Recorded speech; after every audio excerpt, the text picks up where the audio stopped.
ನಮಸ್ಕಾರ ಸ್ನೇಹಿತರೆ, ಎಲ್ರಿಗೂ ಮತ್ತೆ ಸ್ವಾಗತ ನಮ್ಮ ಕನ್ನಡ ಟ್ರೇಡರ್ ಯೂಟ್ಯೂಬ್ ಚಾನಲ್ನಲ್ಲಿ.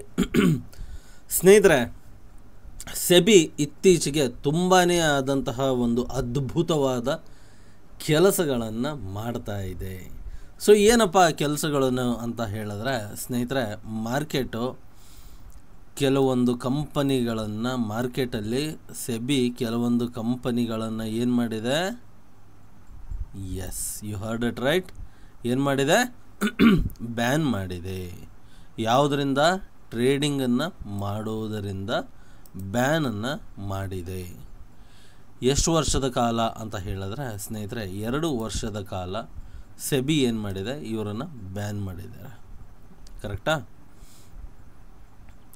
ಸೊ ಸ್ನೇಹಿತರೆ, ಸೆಬಿ ಬ್ಯಾನ್ ಮಾಡಿದ್ದಾರೆ ಅಂತ ಹೇಳಿದ್ರೆ ಅದ್ರ ಹಿಂದ್ಗಡೆ ಏನಾದರೂ ಒಂದು ಕಾರಣಗಳು ಇದ್ದೇ ಇರುತ್ತೆ.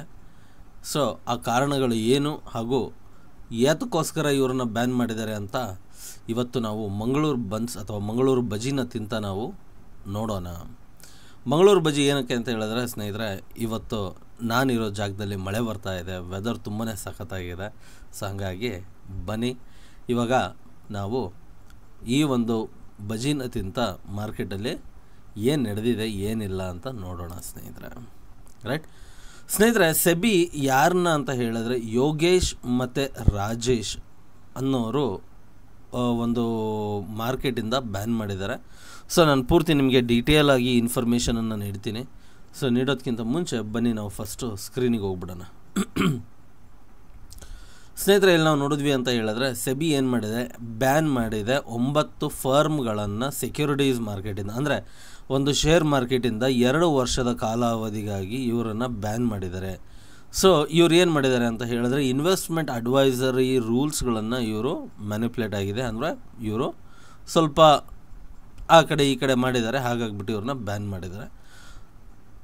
ಏನಾಗಿದೆ ಅಂತ ಹೇಳಿದ್ರೆ ಸ್ನೇಹಿತರೆ, ಏಪ್ರಿಲ್ 2018ರಿಂದ ಸೆಪ್ಟೆಂಬರ್ 2019ರವರೆಗೆ ಸೆಬಿ ಒಂದು ಇನ್ಸ್ಪೆಕ್ಷನನ್ನು ಮಾಡುತ್ತೆ. ಯಾವುದ್ರ ಬಗ್ಗೆ ಅಂತ ಹೇಳಿದ್ರೆ ಇವರು ಕೊಡ್ತಕ್ಕಂಥ ಒಂದು ಟಿಪ್ಸ್ ಆಗಿರಲಿ ಅಥವಾ ಒಂದು ಕಾಲ್ಸ್ಗಳು ಏನಿರುತ್ತಲ್ಲ ಅದ್ರ ಬಗ್ಗೆ. ನೋಡಿ ಸ್ನೇಹಿತರೆ, ರಿಸರ್ಚ್ ಮಾರ್ಕೆಟಲ್ಲಿ ಯಾರು ಒಂದು ಟಿಪ್ಸ್ ಕಾಲ್ಸು ಅಥವಾ ಯಾರು ಒಂದು ಲೆವೆಲ್ಸನ್ನು ಪ್ರೊವೈಡ್ ಮಾಡ್ಬೋದು ಅಂತ ಹೇಳಿದ್ರೆ ಸೆಬಿ ರಿಜಿಸ್ಟರ್ಡ್ ಆಗಿರ್ತಕ್ಕಂತಹ ಇನ್ವೆಸ್ಟ್ಮೆಂಟ್ ಅಡ್ವೈಸರ್ ಆಗಿರಲಿ ಅಥವಾ ಒಂದು ರಿಸರ್ಚ್ ಅನಲಿಸ್ಟ್ಗಳಾಗಿರಲಿ ಇವರಿಗೆ ಮಾತ್ರ ಅರ್ಹತೆ ಇರತಕ್ಕಂಥದ್ದು ಮಾರ್ಕೆಟನ್ನು ಬಗ್ಗೆ, ಅಂದರೆ ಒಂದು ಡೈರೆಕ್ಷನ್ಸ್ ಅಥವಾ ನಾವು ಮಾರ್ಕೆಟಿನ ಬಗ್ಗೆ ಇವರಿಗೆ ಟಿಪ್ಸ್ಗಳನ್ನು ಪ್ರೊವೈಡ್ ಮಾಡಲಿಕ್ಕೆ. ಸೊ ಇವರು ಮಾಡ್ತಾ ಇದ್ದಿದ್ದು ಅದರಲ್ಲಿ ಇನ್ಸ್ಪೆಕ್ಷನನ್ನು ಮಾಡಿದ್ದಾರೆ. ಸೊ ಅವರಿಗೆ ಅದರಲ್ಲಿ ಕೆಲವೊಂದು ಕೊರತೆಗಳು ಕಂಡಿದೆ. ಯಾವುದರ ಮೇಲೆ ಇವರು ಇನ್ಸ್ಪೆಕ್ಷನ್ ಸ್ಟಾರ್ಟ್ ಮಾಡೋದಂದರೆ ಕೆಲವೊಂದು ಕಂಪ್ಲೇಂಟ್ಗಳ ಆಧಾರದ ಮೇಲೆ ಇವರು ಏಪ್ರಿಲ್ 2018ರಲ್ಲಿ ಒಂದು ಇನ್ಸ್ಪೆಕ್ಷನನ್ನು ಸ್ಟಾರ್ಟ್ ಮಾಡ್ತಾರೆ. ಇದು ಸೆಪ್ಟೆಂಬರ್ 2019ವರೆಗೂ ನಡೆಯುತ್ತೆ. ಸೊ ಬೇಸಿಕಲಿ ಇದು ಬಂದುಬಿಟ್ಟು ಯೋಗೇಶ್ ಆ್ಯಂಡ್ ರಾಜೇಶ್ ಅಂತಕ್ಕಂಥವ್ರ ಒಂದು ಇದೆ. ಸೊ ಇಲ್ಲಿ ನಾವು ನೋಡ್ತಾ ಇರ್ಬೋದು, SEBI the capital markets regulator has restricted 9 firms from security markets for least 2 years and ordered them to return 8 crore rupees earned from investors through unregistered investment advice service within 3 months. ಅಂದರೆ ಸ್ನೇಹಿತರೆ, ಇವರು ಒಂದು unregistered investment adviser ಫರ್ಮ್ಗಳನ್ನು ನಡೆಸ್ತಾ ಇದ್ದರು. ಅಂತಹ ಒಂದು 9 ಕಂಪನಿಗಳನ್ನು SEBI ಏನು ಮಾಡಿದೆ ಅಂತ ಹೇಳಿದ್ರೆ ಮಾರ್ಕೆಟಿಂದ ಬ್ಯಾನ್ ಮಾಡಿದೆ. ಇದಕ್ಕೆ ಎಲ್ಲ ನಿಮಗೋಸ್ಕರನೇ ಸ್ನೇಹಿತರೆ. ಸೆಬಿಯ ಈ ಒಂದು ಸ್ಟೆಪ್ ಏನಿದೆಯಲ್ಲ ಇದು ಒಬ್ಬ ರಿಟೇಲ್ ಇನ್ವೆಸ್ಟರ್ಗೆ ತುಂಬಾ ಒಂದು ಹೆಲ್ಪ್ ಆಗ್ತಕ್ಕಂಥದ್ದು. ಇತ್ತೀಚೆಗೆ ಏನಾಗಿದೆ ಅಂತ ಹೇಳಿದ್ರೆ ಮಾರ್ಕೆಟಲ್ಲಿ ಸುಮಾರು ಜನ ಒಂದು ರಿಟೇಲ್ ಟ್ರೇಡರ್ಸು ಮಾರ್ಕೆಟಲ್ಲಿ ಎಂಟರ್ ಆಗಿರೋದ್ರಿಂದ ಸೆಬಿ ಸಹ ತುಂಬ ಒಂದು ಕೆಲಸಗಳನ್ನು ತುಂಬ ಒಂದು ಸ್ಪೀಡಾಗಿ ಮಾಡ್ತಕ್ಕಂತಹದ್ದನ್ನು ಮಾಡ್ತಾ ಇದೆ. ಸೊ ಅದರ ಪರಿಣಾಮವಾಗಿ 9 ಕಂಪನಿಗಳು ಬ್ಯಾನ್ ಆಗಿದೆ. ಈ ರೀತಿ ಆಗ್ತಾನೇ ಇರುತ್ತೆ. ಬಟ್ ಈ ಒಂದು ವಿಡಿಯೋದಲ್ಲಿ ನಾವು ಈ 9 ಕಂಪನಿಗಳ ಬಗ್ಗೆ ನಾವು ಮಾತಾಡ್ತಾ ಇದ್ದೀವಿ. ಇದೇ ರೀತಿ ಮುಂದ್ಗಡೆನೂ ಆಯಿತು ಅಂತ ಹೇಳಿದ್ರೆ ನಿಮ್ಮ ಪ್ರೀತಿ ಈ ಒಂದು ವಿಡಿಯೋಗೆ ಸಿಕ್ತು ಅಂತ ಹೇಳಿದ್ರೆ ಖಂಡಿತವಾಗ್ಲೂ ಮುಂದೆ ಈ ರೀತಿಯಾದಂಥ ನ್ಯೂಸ್ಗಳು ಬಂದಾಗ ನಾವು ಇದನ್ನು ನಿಮಗೆ ಪ್ರೊಡ್ಯೂಸ್ ಮಾಡಬಹುದು ಸ್ನೇಹಿತರೆ. ನಿಮ್ಮ ಎದುರುಗಡೆ ನಾವು ತೊಗೊಂಬರಬಹುದು. 8 ಕೋಟಿ ರೂಪಾಯಿಗಳನ್ನು ಇನ್ವೆಸ್ಟರ್ 8 ಕೋಟಿ ರೂಪಾಯಿಗಳನ್ನು ವಾಪಸ್ ಮಾಡಬೇಕು ಅಂತ ಹೇಳಿಬಿಟ್ಟು ಹೇಳಿರ್ತಕ್ಕಂತಹದ್ದು.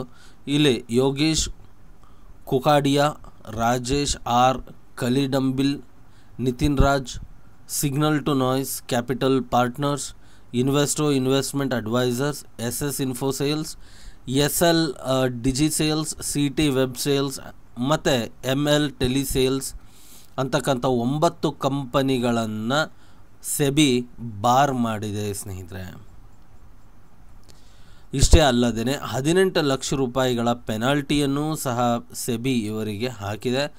ಸೊ ಇವರು ಈ ಪೆನಾಲ್ಟಿಯನ್ನು 45 ದಿವಸದ ಒಳಗಡೆಗೆ ಪೇಮೆಂಟ್ ಮಾಡಬೇಕು ಅಂತ ಸೆಬಿ ಆರ್ಡರ್ಸ್ ಕೂಡ ಮಾಡಿದೆ. ಇದಾದ ನಂತರ ಯೋಗೇಶ್ ಕುಕಾಡಿಯಾ, ರಾಜೇಶ್ ಕುಲುಂಡಲ್ ಮತ್ತು ನಿತಿನ್ ರಾಜ್ ಇವರನ್ನು ಯಾವುದೇ ಕಂಪನಿಯ ಡೈರೆಕ್ಟರ್ಸ್ ಆಗಲಿಕ್ಕೆ ಅಥವಾ ಕೀ ಮ್ಯಾನೇಜರಲ್ ಪರ್ಸನಲ್ ಆಗಿ ವರ್ಕ್ ಮಾಡಲಿಕ್ಕೆ ಏನು ಮಾಡಿದೆ, ರಿಸ್ಟ್ರೈನ್ ಮಾಡಿದೆ, ನಿರ್ಬಂಧನೆಗಳನ್ನು ಹೇರಿದೆ 2 ವರ್ಷಗಳ ಕಾಲ ಅಲ್ವಾ. ಸೊ ಸ್ನೇಹಿತರೆ, ಸೆಬಿ ತುಂಬಾ ಒಂದು ಒಳ್ಳೆ ಕೆಲಸ ಮಾಡಿದೆ. ಇದಕ್ಕೆಲ್ಲ ಶ್ರೇಯ ಹೋಗ್ತಕ್ಕಂಥದ್ದು ನಿಮಗೇ. ದಯವಿಟ್ಟು ವಿಡಿಯೋನ ಲೈಕ್ ಮಾಡಿ. ವಿಡಿಯೋನ ಲೈಕ್ ಮಾಡೋದ್ರಲ್ಲಿ ಕಂಜೂಸಿ ಮಾಡಬೇಡಿ. ಯಾಕೆ ಅಂತ ಹೇಳಿದ್ರೆ, ನೀವು ರಿಟೇಲ್ ಪಾರ್ಟಿಸಿಪೆಂಟ್ಸ್ ಏನಿದ್ದಾರೆ ಅವರು ಜಾಸ್ತಿ ಆಗಿರೋದ್ರಿಂದ ಸೆಬಿ ಕೂಡ ತುಂಬ ಆ್ಯಕ್ಟಿವ್ ಆಗಿ ವರ್ಕ್ ಮಾಡ್ತಾ ಇದೆ. ಸೊ ಇದಕ್ಕೆಲ್ಲದನ್ನು ಶ್ರೇಯ ಹೋಗಬೇಕಾಗಿರೋದು ಒಂದು ರಿಟೇಲ್ ಇನ್ವೆಸ್ಟರ್ಸ್ಗೆ, ರಿಟೇಲ್ ಟ್ರೇಡರ್ಸ್ಗೆ. ಸೊ ಖಂಡಿತವಾಗ್ಲೂ ಸ್ನೇಹಿತರೆ, ನಿಮಗೆ ನೀವು ಒಂದು ಲೈಕ್ ಕೊಡೋದ್ರಲ್ಲಿ ಯಾವುದೇ ರೀತಿಯಾದ ಚೌಕಾಸಿಯನ್ನು ಮಾಡೋಕ್ಕೆ ಹೋಗಬೇಡಿ. ವಿಡಿಯೋಗೆ ಖಂಡಿತವಾಗ್ಲೂ ಒಂದು ಲೈಕನ್ನು ಬರಬೇಕು. ಅದೇ ರೀತಿ ಸ್ನೇಹಿತರೆ, ಸೆಬಿ ಈ ರೀತಿಯಾದಂತಹ ಒಂದು ಆ್ಯಕ್ಟಿವಿಟಿ ಮಾಡೋದು ನಿಮಗೇನು ಅನಿಸುತ್ತೆ, ಎಷ್ಟು ಕರೆಕ್ಟಾಗಿದೆ ಅಥವಾ ಇದನ್ನು ಒಳ್ಳೆಯ ರೀತಿಯಲ್ಲಿ ಮಾಡ್ಬೋದು ಅಂತ ಹೇಳಿದ್ರೆ ಸೆಬಿ ಏನನ್ನು ಕೈಗೊಳ್ಳಬಹುದು ಅಂತ ಹೇಳಿಬಿಟ್ಟು ದಯವಿಟ್ಟು ಕಮೆಂಟ್ ಬಾಕ್ಸಲ್ಲಿ ತಿಳಿಸಿ. It's in a probe, the regulator found that Yogesh and Rajesh, who are registered as an investment advisor, had not conducted the IA investment advisory activities in their individual capacities, but rather carried out a IA work through 6 partnership firms that were not registered with SEBI. ಅಂದರೆ ಈ ಯೋಗೇಶ್ ಮತ್ತು Rajesh ಅಂತಕ್ಕಂಥವರು investment advisory ಕಂಪನಿಯನ್ನು register ಮಾಡಿಕೊಂಡಿದ್ದು ಈ ಒಂದು ಚಟುವಟಿಕೆ ಅವರ ಕಂಪನಿಯಲ್ಲಿ ಅಲ್ಲದೇ ಅವರ ಬೇರೆ 6 ಕಂಪನಿ ಅದರಲ್ಲಿ ಇವರು ಪಾರ್ಟ್ನರ್ಶಿಪ್ಪನ್ನು ಹೊಂದಿರ್ತಾರೋ, ಪಾರ್ಟ್ನರ್ಶಿಪ್ ಫರ್ಮ್ಸ್ ಏನಿತ್ತು ಅದರಲ್ಲಿ ಇವರು ಅನ್ರಿಜಿಸ್ಟರ್ಡ್ ಇನ್ವೆಸ್ಟ್ಮೆಂಟ್ ಅಡ್ವೈಸರಿ ಆ್ಯಕ್ಟಿವಿಟಿಗಳನ್ನು ನಡೆಸಿದ್ರು ಅಂತ ಹೇಳ್ತಾ ಇರೋದು.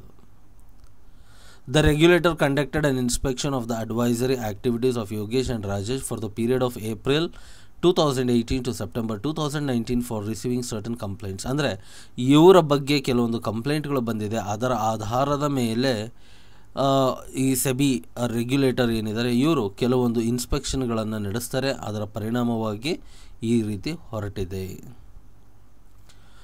Going by the order, entities received ₹810.24 lakhs from the clients as fees. ಅಂದರೆ ಈ ಒಂದು ಕಂಪ್ಲೇಂಟ್ಸು ಅಥವಾ ಈ ಒಂದು ಇನ್ವೆಸ್ಟಿಗೇಷನ್ ಪ್ರಕಾರ 810.24 ಲಕ್ಷ ರೂಪಾಯಿಯಷ್ಟು ಇವರ ಕ್ಲೈಂಟ್ಸ್ ಕಡೆಯಿಂದ ಹಣವನ್ನು ಕಲೆಕ್ಟ್ ಮಾಡಿಕೊಂಡಿದ್ರು ಅವರ ಒಂದು ಅನ್ರಿಜಿಸ್ಟರ್ಡ್ ಇನ್ವೆಸ್ಟ್ಮೆಂಟ್ ಅಡ್ವೈಸರಿ ಚಟುವಟಿಕೆಗಳ ಮೂಲಕ. Right. The amount of fees was collected from 4,536 clients for providing investment advice through 6 partnership firms which were not registered with SEBI.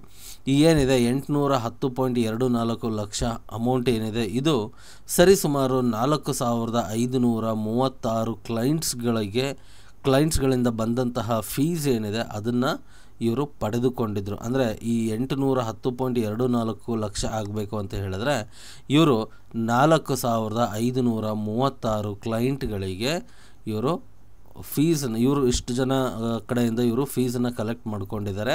ಇದು ಆಗಿರೋದು ಇವರ ಒಂದು 6 ಪಾರ್ಟ್ನರ್ಶಿಪ್ ಫರ್ಮ್ಸ್ ಏನಿದೆ ಅದರ ಮುಖಾಂತರ ಅಂತ. ಕರೆಕ್ಟಾ ಸ್ನೇಹಿತರೆ? ಪೂರ್ತಿ ಡೀಟೇಲ್ ಆಗಿ ಇಲ್ಲಿ ನಾವು ನೋಡ್ಬೋದು ಈ ಒಂದು ರಿಪೋರ್ಟಲ್ಲಿ.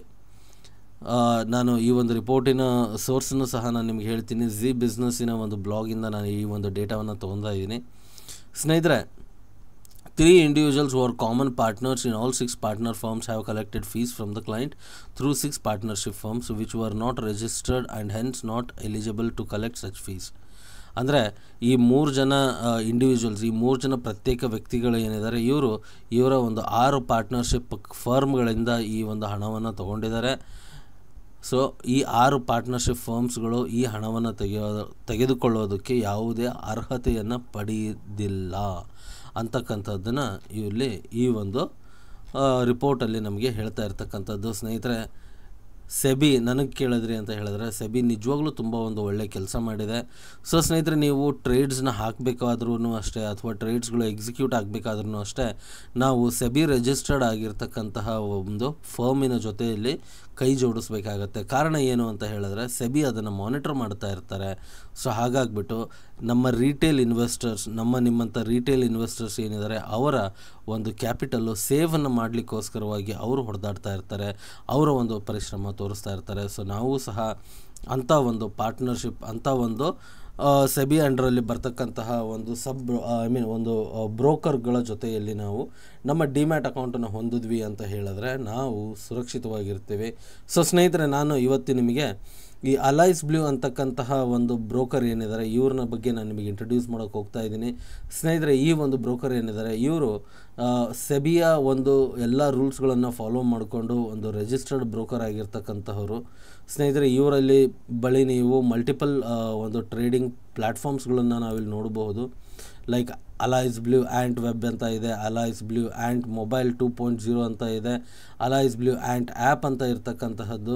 ಸ್ನೇಹಿತರೆ, ಈ ರೀತಿಯಾಗಿ ಒಂದು ಪ್ಲ್ಯಾಟ್ಫಾರ್ಮ್ ಅಥವಾ ಒಂದು ಸಾಫ್ಟ್ವೇರ್ ಏನಾದರೂ ಪ್ರಾಬ್ಲಮ್ ಆಯಿತು ಅಂತ ಹೇಳಿದ್ರೆ ಈ ಬ್ರೋಕರ್ನವ್ರ ಹತ್ರ ಮಲ್ಟಿಪಲ್ ಸಾಫ್ಟ್ವೇರ್ಸ್ ಇರೋದ್ರಿಂದ ನಾವು ಇವರ ಯಾವುದಾದ್ರೂ ಒಂದು ಸಾಫ್ಟ್ವೇರ್ ಏನಾದರೂ ಸಮಸ್ಯೆ ಆಯಿತು ಅಂತ ಹೇಳಿದ್ರೆ ನಾವು ಎದೆಗೊಂದು ಅವಶ್ಯಕತೆ ಇಲ್ಲ, ಇನ್ನೊಂದು ಸಾಫ್ಟ್ವೇರಿಂದ ನಾವು ಲಾಗಿನ್ ಆಗಿಬಿಟ್ಟು ನಮ್ಮ ಟ್ರೇಡ್ಸ್ಗಳನ್ನು ನಾವಿಲ್ಲಿ ಕಂಟಿನ್ಯೂ ಮಾಡಬಹುದು ಅಲ್ವಾ. ಸ್ನೇಹಿತರೆ ನೋಡಿ, ಎಷ್ಟು ಚೆನ್ನಾಗಿದೆ. ಎಷ್ಟೋ ಜನ ಬ್ರೋಕರ್ಸ್ಗಳು ಏನು ಮಾಡ್ತಾರೆ ಅಂತ ಹೇಳಿದ್ರೆ ಒಂದೇ ಆ್ಯಪನ್ನು ರಿಲೀಸ್ ಮಾಡಿರ್ತಾರೆ. ಕೇಳಿದ್ರೆ ಡಿಸ್ಕೌಂಟ್ ಬ್ರೋಕರ್ಸು ಒಂದು ಆ್ಯಪ್ ರಿಲೀಸ್ ಮಾಡಿದ್ದೀವಿ, ಒಂದು ವೆಬ್ ಪ್ಲ್ಯಾಟ್ಫಾರ್ಮ್ ಇದೆ ಅಂತ ಹೇಳ್ತಾ ಇರ್ತಾರೆ. ಸೊ ನಾವಿಲ್ಲಿ ನೋಡಿದ್ವಿ ಅಂತ ಹೇಳಿದ್ರೆ ನೋಡ್ಬೋದು ಸ್ನೇಹಿತರೆ, ಇಲ್ಲಿ API ಸಹ ಇದೆ, ವೆಬ್ ಬ್ರೌಸರ್ ಸಹ ಇದೆ, ಅಂದರೆ web based login trading terminal ಕೂಡ ಇದೆ, ಮೊಬೈಲ್ ಬೇಸ್ಡ್ ಟ್ರೇಡಿಂಗ್ ಟರ್ಮಿನಲ್ ಕೂಡ ಇಲ್ಲಿ ಇರ್ತಕ್ಕಂತಹದ್ದು. ಆಮೇಲೆ ಸ್ನೇಹಿತರೆ, ಇವರ ಬಳಿ ನೀವು ಡಿಮ್ಯಾಟ್ ಅಕೌಂಟನ್ನು ಓಪನ್ ಮಾಡಿದಾಗ ನಿಮಗೆ ಯಾವುದೇ ರೀತಿಯಾದ ಚಾರ್ಜಸ್ಸು ಇರೋದಿಲ್ಲ. ಸೊ ಯಾವುದೇ ರೀತಿಯಾದಂಥ ಚಾರ್ಜಸ್ ಇರೋದ್ರಿಲ್ಲ. ಅಷ್ಟೇ ಅಲ್ಲದೇ ನಿಮಗೆ ಈಕ್ವಿಟಿಯಲ್ಲಿ ನೀವು ಡೆಲಿವರಿ ಇನ್ವೆಸ್ಟ್ಮೆಂಟನ್ನು ಮಾಡಿದಾಗ, ಅಂದರೆ ಇವತ್ತು ಶೇರ್ನ ತೊಗೊಂಡ್ಬಿಟ್ಟು ಕೆಲವೊಂದು ದಿವಸಗಳ ಕಾಲ ಇಟ್ಕೊಂಡು ಅಥವಾ ಒಂದು 10 ವರ್ಷನೋ 15 ವರ್ಷನೋ ಲಾಂಗ್ ಟರ್ಮ್ಗಾಗಿರಲಿ ಅಥವಾ ಕೆಲವೊಂದು ದಿವಸಗಳ ಮಟ್ಟಿಗೆ ನಾವು ಶೇರ್ಸ್ಗಳನ್ನು ತೊಗೊಂಡು ಡೆಲಿವರಿ ಮಾಡಿಕೊಂಡು ಮತ್ತೆ ಯಾವಾಗಾದರೂ ಮಾರ್ತೀವಿ ಅಂತ ಹೇಳಿದ್ರೆ ಅದಕ್ಕೆ ಯಾವುದೇ ರೀತಿಯಾದಂತಹ ಚಾರ್ಜಸ್ ಇರೋದಿಲ್ಲ. ಅದೇ ರೀತಿ ಸ್ನೇಹಿತರೆ, ಮ್ಯೂಚುವಲ್ ಫಂಡ್ಸ್ ಆಗಿರಲಿ, IPOs ಆಗಿರಲಿ, ಇದರಲ್ಲಿ ನಾವು ನಿವೇಶನವನ್ನು ಮಾಡಬೇಕಂತ ಹೇಳಿದ್ರೂ ಯಾವುದೇ ರೀತಿಯಾದ ಚಾರ್ಜಸ್ ಇರೋದಿಲ್ಲ. ಅದಲ್ಲದೇ ಇಂಟ್ರಾಡೇ ಆಗಿರಲಿ ಅಥವಾ ಈಕ್ವಿಟಿ ಆಗಿರಲಿ ಅಥವಾ commodity, currency, future and options ಅಂತಹ ಸೆಗ್ಮೆಂಟ್ಸ್ಗಳಲ್ಲಿ ನಾವು ಟ್ರೇಡ್ ಮಾಡಿದಾಗ ಇವರು ಚಾರ್ಜ್ ಮಾಡ್ತಕ್ಕಂಥದ್ದು ಕೇವಲ 15 ರೂಪಾಯಿಗಳು ಮಾತ್ರನೇ ಅಲ್ವಾ. ಸ್ನೇಹಿತರೆ, ಇದುವರೆಗೆ ನಾವು ಸುಮಾರು ಒಂದು ವೀಡಿಯೋಸ್ಗಳನ್ನು ಮಾಡಿದ್ದೀವಿ, ಸುಮಾರು ಒಂದು ಇನ್ಫಾರ್ಮೇಷನ್ಗಳನ್ನು ಮಾಡಿದ್ದೀವಿ. ಆದರೆ ಈ ರೀತಿಯಾದಂತಹ ಸೆಬಿ ತುಂಬ ಒಂದು ಒಳ್ಳೆಯ ಕಾರ್ಯಕ್ರಮವನ್ನು ಮಾಡಿದೆ. ಖಂಡಿತವಾಗ್ಲೂ ನಾವು ಇದನ್ನು ಅಪ್ರಿಷಿಯೇಟ್ ಮಾಡಬೇಕು ಅಲ್ವಾ. ಮಾಡಿರೋದು ಯಾರಿಗೋಸ್ಕರ? ಮಾಡಿರೋದೆಲ್ಲ ರಿಟೇಲ್ ಇನ್ವೆಸ್ಟರ್ಸ್ಗೋಸ್ಕರ. ಖಂಡಿತವಾಗ್ಲೂ ಸೆಬಿ ನನಗೆ ಕೇಳಿದ್ರೆ ಖಂಡಿತವಾಗ್ಲೂ ಸೆಬಿ ತುಂಬ ಒಳ್ಳೆಯ ಕೆಲಸವನ್ನು ಮಾಡಿದೆ ಅಂತ ಅನ್ಕೊತಾ ಇದ್ದೀನಿ. ಇದನ್ನು ನಿಮ್ಮ ಎದುರಿಗೆ ಪ್ರಸ್ತುತಪಡಿಸ್ತಾ ಇವತ್ತಿನ ಈ ವಿಡಿಯೋನ ಮುಗಿಸ್ತಾ ಇದ್ದೀನಿ ಸ್ನೇಹಿತರೆ. ಮತ್ತೆ ಸಿಗೋಣ ಮುಂದಿನ ವಿಡಿಯೋದಲ್ಲಿ. ಅಲ್ಲಿವರೆಗೂ ಎಲ್ರಿಗೂ ನಮಸ್ಕಾರ. ಜೈ ಹಿಂದ್, ಜೈ ಕರ್ನಾಟಕ.